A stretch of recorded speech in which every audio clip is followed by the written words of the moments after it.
D'abord, tes premières impressions sur la soirée de conférence de ce soir? Je pense que mes premières impressions, c'est que ça a touché là, une grande variété de personnes, autant des plus jeunes que moi que des moins jeunes. Je pense que tout le monde avait son petit quelque chose à aller chercher dans cette conférence-là. C'est vraiment ça qui a fait l'unanimité. Je pense qu'on retient dans les discours après les conférences que vraiment tout le monde a été touché par les différents conférenciers. Dis-moi, toi, pourquoi tu tenais à être ici ce soir? En fait, pour moi, c'est super important d'être présent aux événements de la Fondation parce que de un, c'est des événements qui sont toujours pertinents pour nous, mais aussi c'est une façon pour moi de remercier aussi la Fondation, de montrer mon implication, que je suis reconnaissant, mais vraiment aussi, on en tire toujours un bénéfice personnel. Puis aujourd'hui, bon, je suis un peu jeune, je pense pas nécessairement à la retraite, mais de penser à ces aspects-là, quand ça va encore bien, on peut l'apprivoiser d'une façon peut-être plus positive puis plus terre à terre que penser à la retraite juste quand ça va mal.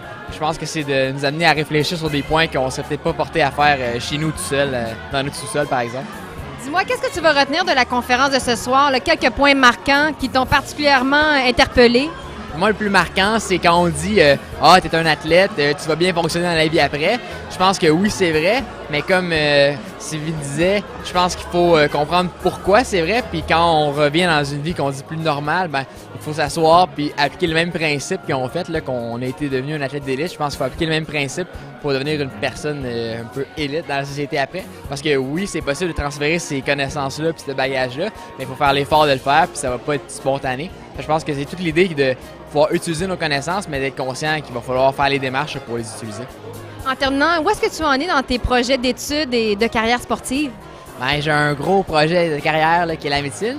C'est sûr que ça varie dans les cycles olympiques, avant-plan, arrière-plan, mais ça va toujours rester là. Là, on est une période un petit peu plus morte pour moi parce qu'on ne s'était pas classé pour Londres. Je fais plus d'écoles pour être en mesure de revenir en force pour le cycle de Rio en 2016. La meilleure des chances, Rémi, et merci beaucoup pour cette entrevue. Merci beaucoup.